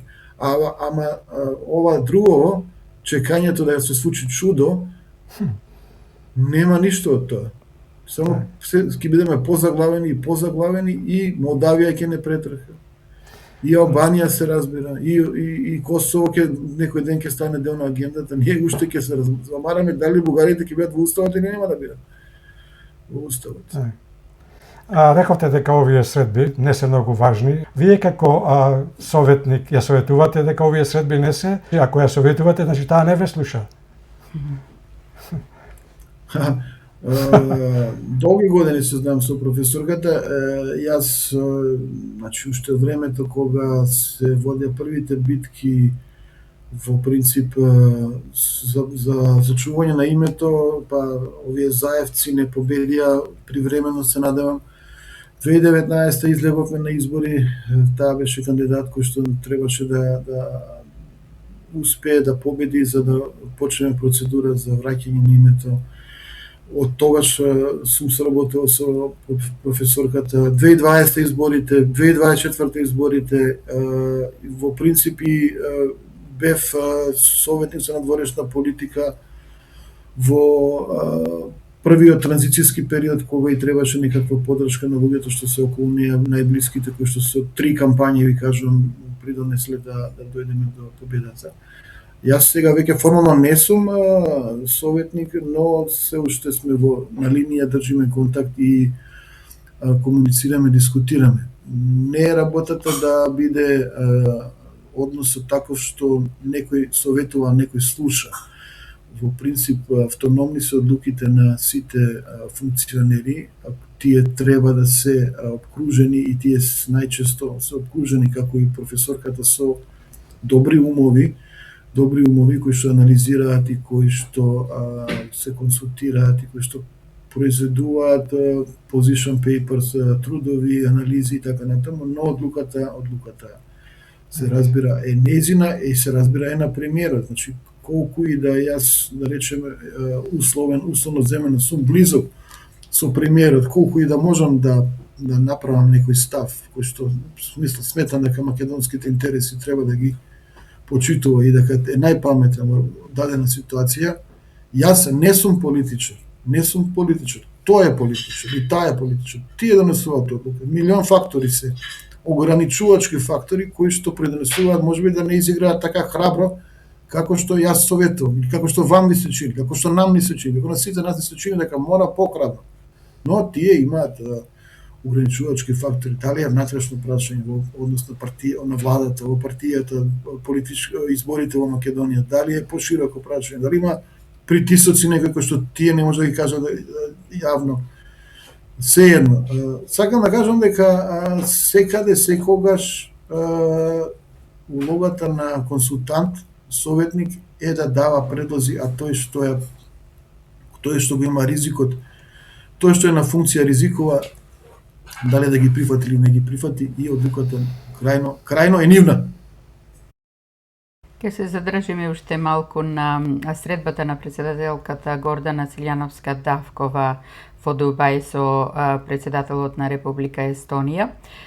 Кои конкретни области за соработка беа идентификувани и како тие можат да придонесат за економскиот и технолошкиот развој на Македонија? Естонија е лидер во технолошка смисло, тоа ви кажав, лидер во дигитална технологија. Јас немам представа што точно договараме на крајот на денот и небитно, мислам, прашањето е какво што е во основа се што може е добро. Се што може да е добро, вие треба да идентификувате сектори кај што може да се поврзате и на тоа да работите. Ние ако имаме добро вино, ако тоа е производ број 1 во извозна смисла со години наназад, зошто да не се извезе, например, вино во Естонија? Не знам кои се бариерите, има ли бариери, нема бариери, не знам кои се капацитетите наши, не знам која е можноста на тој пазар, може таму има не знам какви вина. Сеедно, сакам да кажам, не сум запознан и не ме интересира да ви кажам истина земјано што точно довале со Естонија. Естонија е мала, небитна земја во Европска унија по политичка тежина. Безбедносно во НАТО е се побитна, тие се конгломерат таму на балтички држави кои што се жестоки, јаросни противници на Русија. Така што тоа е тоа. Господине Даскаловски, ќе се префрлиме на друга тема, поврзана со официјалната средба на првиот заменик председател на владата на Република Македонија и министер за европски прашања господин Беким Сали со генералниот директор за проширување на Европската унија господин Герт Јан Купман, која се одржа во Брисел и на која се разговараше за реформи, план за раст и дигитализација. Што суштински ни кажува оваа средба за моменталната позиција на Македонија во процесот на европска интеграција? Дали сме во фаза на реално приближување или се уште управуваме со процесот? Видете, европјаните смислија начин како да ги ангажираат овие од Балканов со преку тој план за раст. Всушност, да објаснам една секунда. Да бидете дел од ЕУ, треба да се согласите со законите и процедурите на ЕУ. Толку, нема некоја филозофија. Мислам, во принцип нема преговори не постојат. Во принцип ви ги кажуваат ова се законите што се до сега донесени, овие се во процедура, утре ќе се донесат, во план се тие закони, земете ги, изгласете ги, спроведете ги. Значи нема никакви преговори, ништо не се преговори. Не може за евентуално за некакви отстапки да барате, ама во не знам, во винарство дајте ни 6 месеци законов да го одложиме, толку. Така што сега во Брисел рекоа дај да им помогнеме на овие малку да мрднат со согласувањето на законите. Секоја агенда што ќе биде во план да се направи, ќе ја поддржиме и финансиски. Значи, законите кои што ги носат, процедурите, ќе ги финансираме. На некој начин ни даваат пари да донесеме европски закони. Меѓутоа и проверуваат дали тие се реално спроведуваат. Джабе ви е закон за пушење ако имате во Македонија, кога не се почитува, не разбирате. Значи сега ги почнуваат и да ко мали деца ги проверуваат дали ги спровале законите. И ние, бидејќи сме заглавени за формално да ги почнеме преговорите, ние, ако сме паметни, а мислам овие се сега паметни, ги носат закониве, и без да им кажате, значи едноставно се прилагодуваат кон европските закони. И тоа е тој план за раст и развој, каде што минатата влада се обврзува 257 закони ќе усвои, оваа новата сега треба да најде начин како тоа да го спроведе. И овие што го раководат тоа министерство се од албанските партнери на ВМРО ДПМН, ВЛЕН се викаат, и тоа е тој типот што оди таму и што комуницира. Реално, мислам, капацитетно се слаби. Тоа министерство треба да има уште 200 други луѓе што ќе работат таму, зашто не е едноставна таа проблематика. Вие всушност цела влада треба да се искоординира и треба кадри кои што ќе комуницираат, затоа што тие се како мрежата. Значи во тоа министерство за европски прашања доаѓаат сите работи што европјаните сакаат да ги спроведат. Ама за да ги спроведете, вие треба да координирате фонд за пензиско со министерство за економија, со министерство за не знам што и да е, и тие три да седнат, па комисија да се направи, па член да се смени, па запирка да се додаде и така натаму, и за тоа треба луѓе. Мислам дека се сериозно understaffed, што би рекле на англосаксонски, и фалат кадри, и дека јас да сум премиер, мислам дека тој сега веќе сваќа дека таму нешто не функционира точно како што треба, и мислам дека ќе се зголеми и обемот на работа и ќе се зголеми кадрот кој што таму работи. Ке се навратиме повторно на темата поврзана со престојот на македонската делегација во Дубај. Председателката Давкова се обрати на самитот на лаурати. Незиниот говор беше фокусирано на образованието, науката и вештачката интелигенција. Што значи ваков тип на пораки за меѓународното позиционирање на Македонија? Тоа е еден вид на благо почитување на оно што се случува во светот, без многу да се, што би рекле народно, таласа. Значи, без многу да правите контраверзни изјави и контраверзни потези, вие само го следите текот, ништо не правите, едноставно како роботи секаде го искажуваат истиот говори, што не е лошо. Мислам, ние не треба многу да брануваме и да излегуваме од стандардните шеми, треба едноставно да водиме тој пат по кој што одат големите. Значи, немаме избор, мали сме, и тоа е тоа. Сега, ако некаде треба да бираме и да се диверсифицираме, како што ви реков, тоа е стопанството, економијата и посебно односот со диаспората.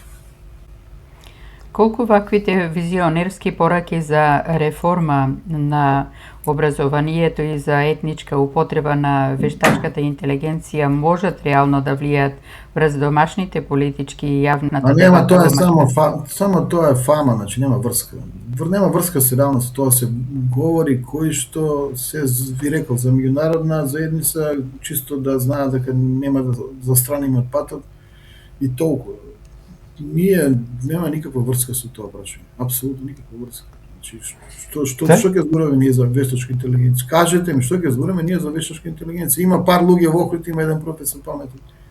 Ама ние сме некапацитетни во моментот. Ние, ви реков, дигитализацијата не знае да направи се уште како што треба, ќе зборуваме ние за вештачка. Тоа се празни приказни, кои што се викам потребни се да не отскокнувате, да не кажете да види ги овие нешто што зборуваат луди работи.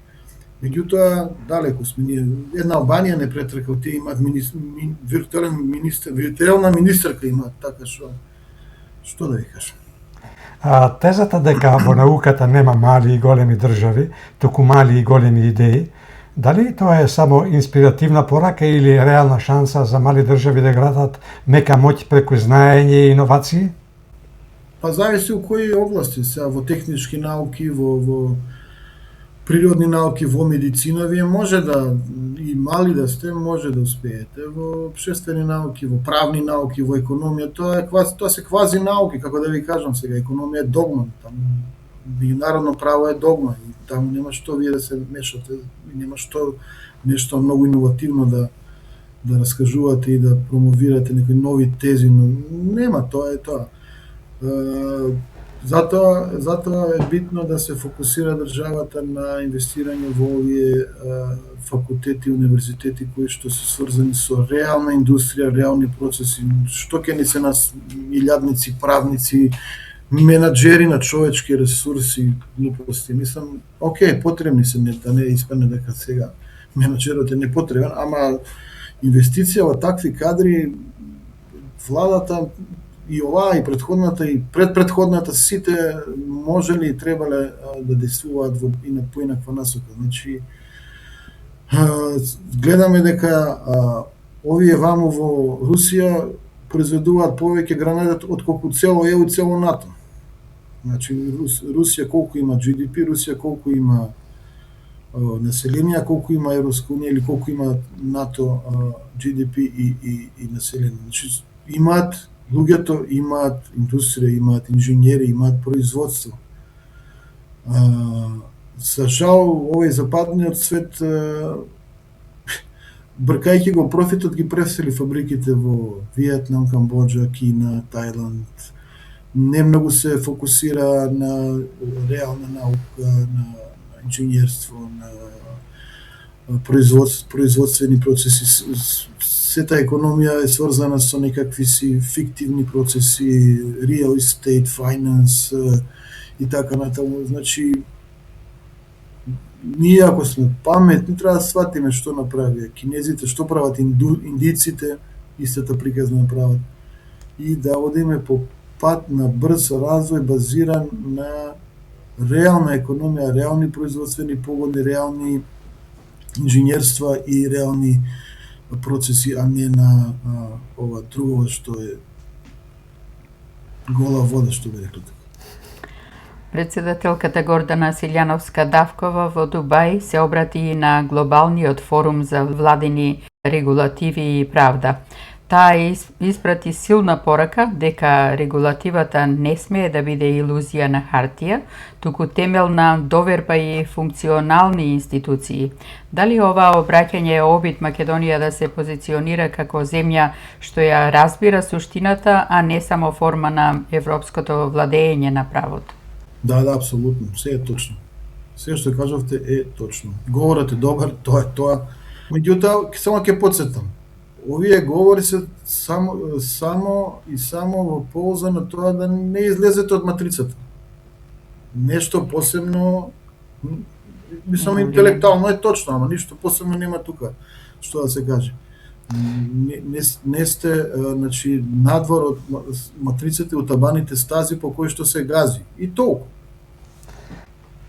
Кога председателката зборува за институционален илузионизам и опасноста од совршени закони без живи институции, дали тоа е индиректна критика на домашната политичка пракса и сигнал дека клучниот проблем не е во законите, туку во дневната примена?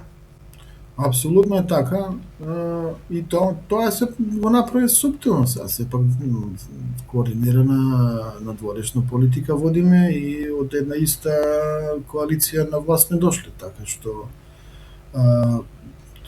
суптилно е направено, но е точно направено и мислам тоа е позитивна критика. Не треба да се свати нешто како сериозен напад, удар или што и да е од страна на властите и законодавците.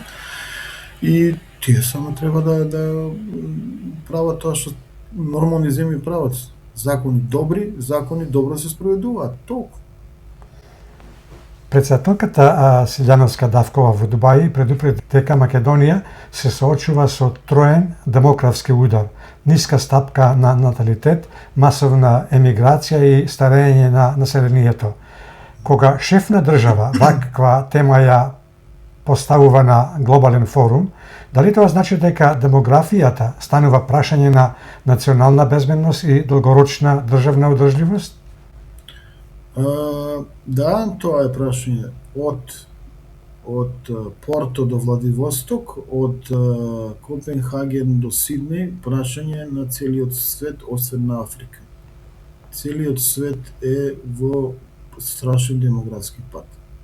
Нема луѓе, не се раѓаат деца. Секаде во светот, освен во Африка. Ние, значи, добро е што зборуваме, но треба и да делуваме. Председателот на државата не е председател на владата, председател на државата може како совест да биде и да истакнува теми кои што се битни. Може и да делува, јас ви реков, проверите програмата, видете дали делува. по тоа што ветила, меѓутоа во принцип тука владата е таа што треба да направи. Чекори имаат некои планови, имаат и координатор кој што треба да занимава со тоа прашање, свесни се за состојбите, свесни се за проблемот. Јас лично се надевам дека решувањето на тој проблем ќе ја вклучи и диаспората каде и да е, бидејќи како што ви кажав и претходно, мислам дека немаме иднина без вклучување на нашинците во светот. Во говорот се нагласува дека финансиските мерки не се доволни и дека клучот е довербата во институциите и перспективата за младите. Дали ова индиректно значи дека демографската криза е пред се институционална и политичка, а не само резултат на приватни одлуки на семејствата? Видете, магично стапче нема никој. Ова се хипотези. Можно е да се точни, може и да не се точни. Во принцип, од државите со капиталистички поредок има само една каде што има демографски бум, таа се вика Израел. Израел. Значи, таму не е само сите заедници, нели, во самиот Израел има, не знам, 70% жидовско население и 30% се муслимани, арапи. Во рамките на тоа еврејско население има разни подгрупи, секуларни, либерални, ултраконзервативни, вакви, онакви. Меѓутоа, таму во Израел, и кај овие муслимани, и кај арапите, и кај евреите од сите врсти, има наталитет над 2,1. Во некои случаи тоа е 3, 4, 5 дури. Сега, јас мислам дека треба да оди таму тим на премиерот. Сакаш да поставиш прашањето Трајков? Тимот ова председателката. Јас го имам да изучат како успеале и што е поентата на демографскиот раст во таа земја која што е единствено од капиталистичкиот свет која што има добар прираст.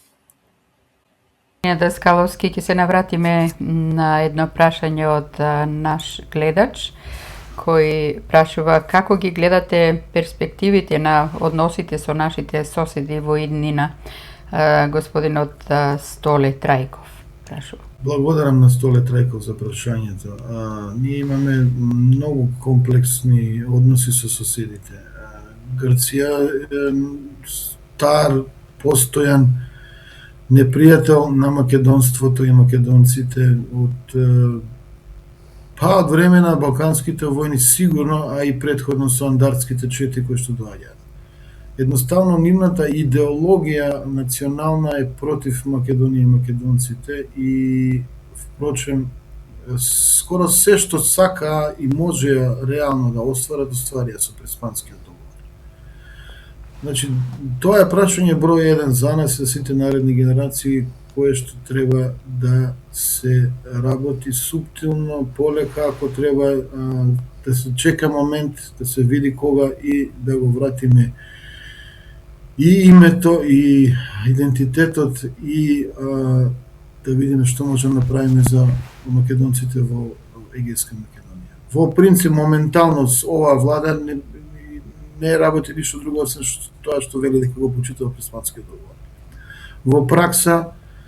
Во пракса значи дека тука во земјава и не го почитуваат договорот, употребувајќи го името Република Македонија внатрешно. Надворешно претпоставувам дека користат тоа на С, може би користат нашата држава и слични некои фрази.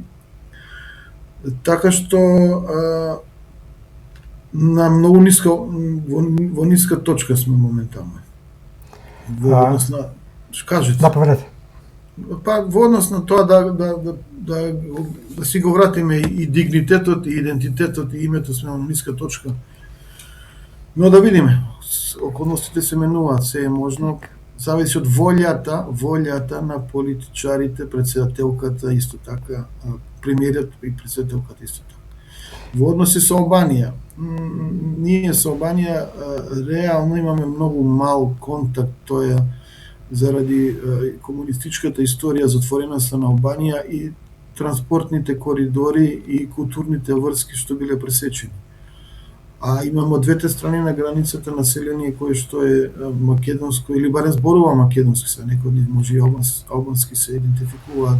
Значи од крајниот север каде што тоа е муслиманско население, значи од другата страна на Шара, до крајниот југ Охридско-Преспанско езеро, од другата страна на границата има доста бројно македонско население.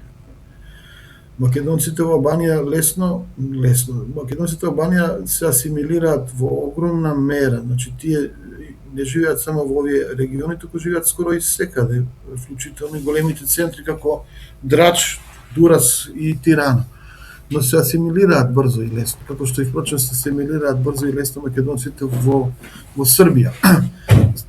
Што сакам да кажам, односите со Албанија ни се мали и спорадични заради изолираноста што имаше Албанија. Значи, тука има сигурно многу големо поле на развој на економските трговски односи. Има голема можност за заеднички проекти за врз основа на потенцијалниот продолжување на коридор 8. Немаме некои драматични потреси политички со Албанија. Стабилни се тие односи, но ние треба многу повеќе да направиме за нашите таму, посебно ако се земе предвид дека овде албанското население има огромни политички моќи, права и просперира.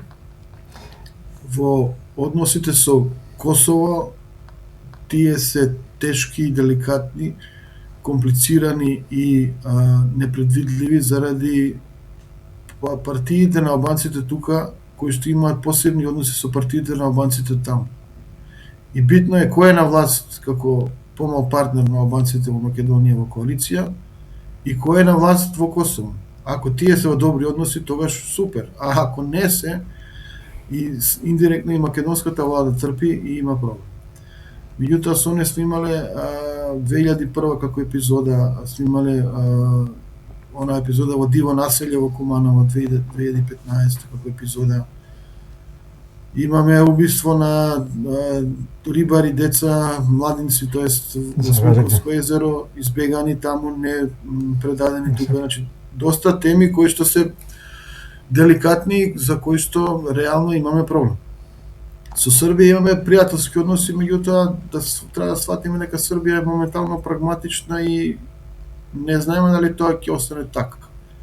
Да се надеваме. Србите се и блиски народ од време на Југославија, меѓутоа Србите имали велико српски амбиции кон ова што тие го велат Вардарска Бановина.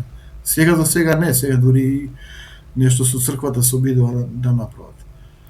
Так. Со Бугарија имаме лоши односи и сега тоа веќе долго време, а реално ние би требало да имаме многу блиски односи со Бугарија, ако земеме историски како се одвивале работите, би требало да имаме навистина добри односи со Бугарија, но нивното забегување и држање како слепец за стап за митот дека ние сме бугари кои што треба да се освестат дека се бугари, ги кочи малку. Значи тие ако одат со еден пристап, да, ние сме биле браќа, некакви братски народи, сега малку сме далечени, ајде да се приближиме, да соработуваме, ќе биде друго, ама тоа да го направат треба да признаат има македонци во Бугарија, колку и да се 10.000, 100.000, не е битно, има, ги признаваме, нека тераат своја приказна.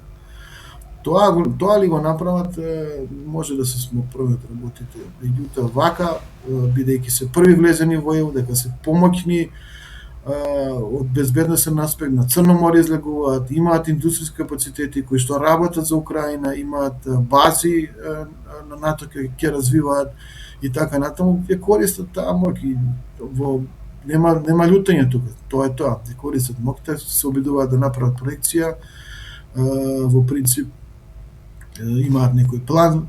Јас мислам дека не е остварлив, дека не може македонецот да се го промени ставот, дека е македонец, ама ете, тие продолжуваат со таа работа. Претходно објаснив што треба да направиме во однос на заглавеност со интеграција и тоа е тоа во однос на бугарскиот сосед. Така. Имам уште едно прашање од еден друг гледач, кратко е. Тој вели, прашајте го гостинот Дали е легитимна воена вежба во урбан простор? Дали е легитимна воена вежба во урбан простор? Предпоставам дека има антитерористички единици кои што би можеле да вежбаат и во урбан простор, ама во лимитиран, како limited environment, како да кажам, со граѓаните, луѓе кои што се информирани, трнати на страна и не се сведоци на тоа што се случува, во принцип дека војската не се употребува внатре во територијата на земјата, меѓутоа сме имале ние мисии и војници, специјални единици кои што работеле во урбан простор, например во Ирак, и имале добри, апсолутно добри резултати. Не знам, побарајте на YouTube некакви емисии со Методи Хаџијанев, тој го водеше, тој ВОД, полк ли што ли беше, сега не знам како форматиска единица што беше, има спектакуларни резултати и беа дури одликувани од американскиот министер за одбрана, дојде ги одликуваше нашите кои што беа таму, помогнаа во некакви акции, така што тоа е тоа. Мислам, тоа е одговор на прашање. Не, ова се работи за НАТО вежба. Охрид и Радош, ги гледаме со коментари овде што се. Да, на тоа е и цели. Да. На кривола ќе одат. Денес почна белгиска војска. Предпоставам ако си дел на НАТО и дека имаш соработка и комуникација со сите сојузници и дека каква и да таа вежба е легитимна и дека не е нешто што е вон стандардите и дека населението е информирано, јавноста таму знае и е окей, мислам, во ред, тоа е тоа. Се навраќаме на прашање од студијаво. Конфискацијата на имотот стекнат со криминал конечно станува ли системска алатка на државата или понатаму ќе зависи од поединечни случаи и политички моменти? Главниот закон што уште не е донесен, има иницијативи, вклучително и од левица, е законот за потекло на имотот. Ние имаме криминална приватизација, како the original sin, викаат англосаксоните. Значи, првиот проблем се ствара 90-ти години, социјалистичките фирми се приватизираат криминално, фактички се грабаат.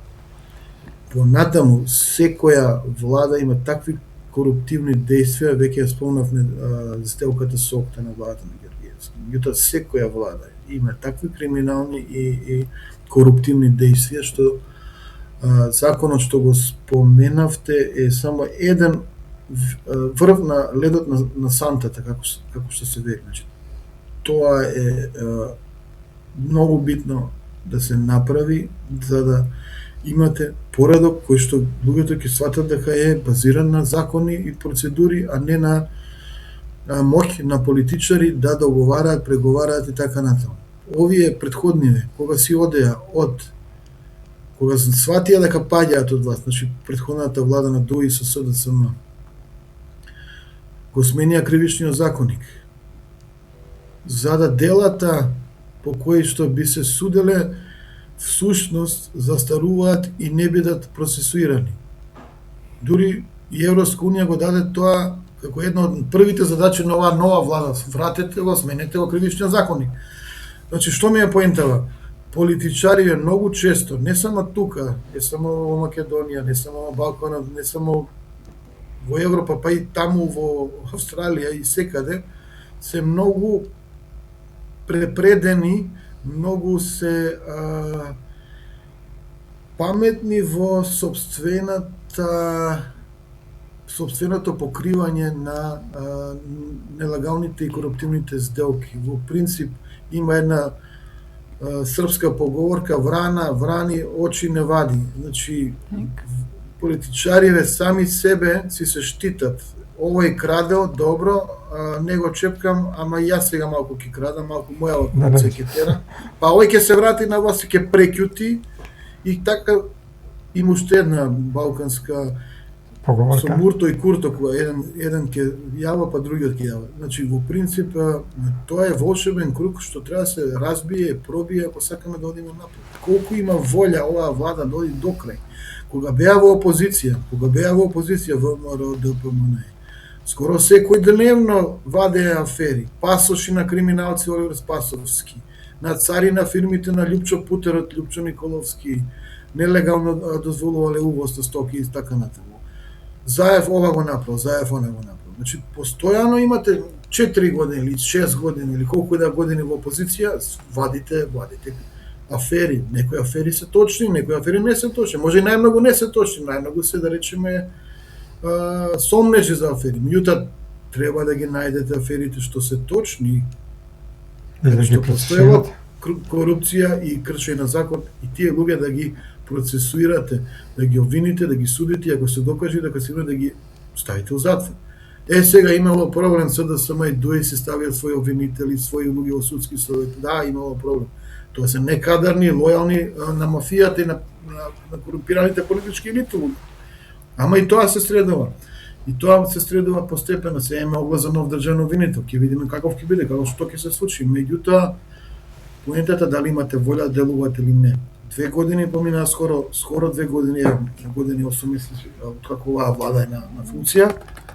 Бавно се движат работите, се плашам дека како ќе заврши 4-годишен мандат, така и ќе заврши ентузијазмот да се процесираат криминалите на Заев и минатата влада.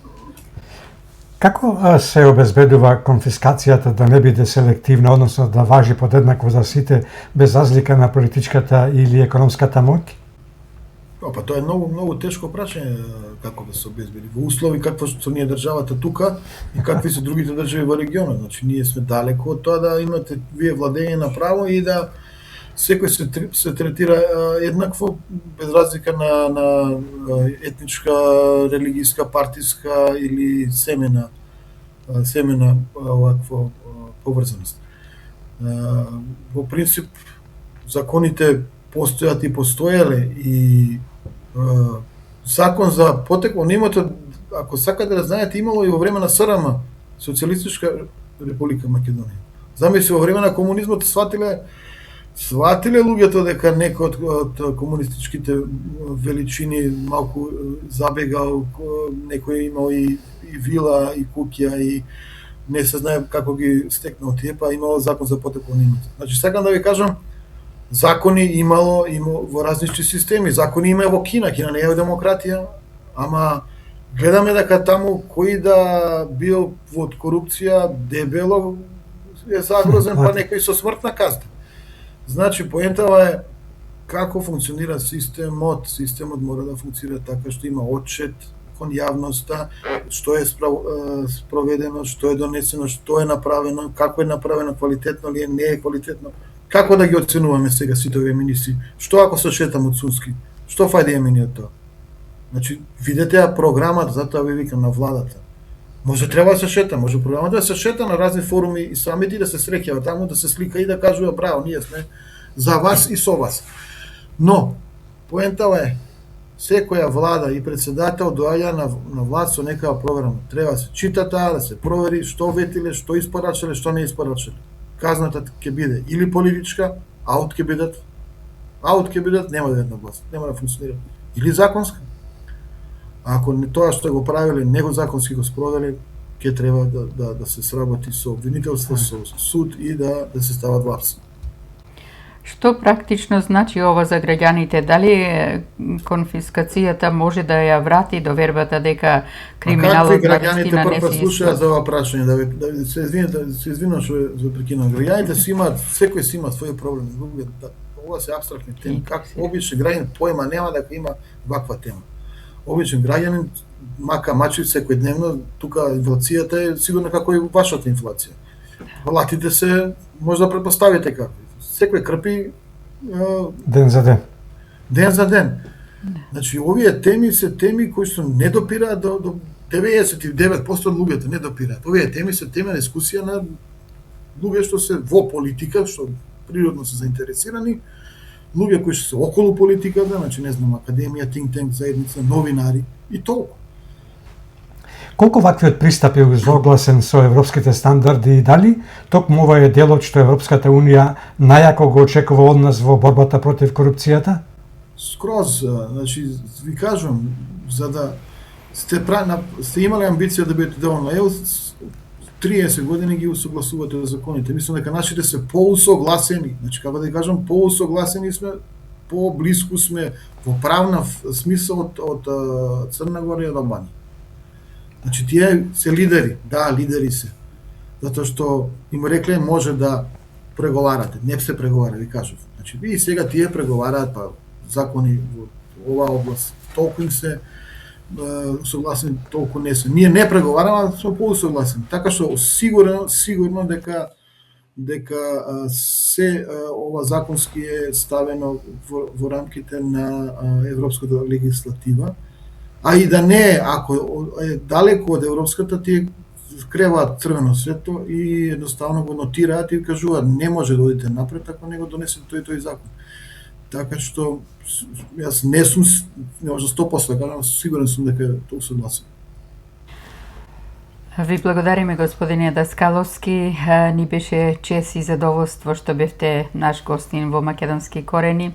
Ви посекуваме убав остаток од викендот. До следно слушање и гледање. Пријатно до слушање и скоро довидување во Македонски корени. Кога и да сакате, благодарам на поканата, кога ја сакате, тука сум, па и во друга форма, јас не знам кои ви се техничко, логистичките капацитети, може се да се направи и поширока дебата, да не биде само вака еден на еден. Овие коментари што се, некои од нив се провокативни, ама ако може да ги вклучувате секакви, мислам во принцип, како да ви кажам, ви имате добар избор на гости, ве следам, сум ве следал и може, размислете како да го направите и поинтерактивно и поживо, може да биде и дебата, што знам, зашто да биде само еден тука. Зошто не бидат и некои познати ликови од Австралија кои што би на некој начин соочиле аргументите со овие тука. Рековме дека знаењето е знаење без разлика каде е. Одлична идеја. Останувај во контакт, ви благодариме на идејата, се слушаме и гледаме повторно Македонски корени овде. Поздрав и секој добро. Секој добро, пријатно. Се слушаме. Довидување.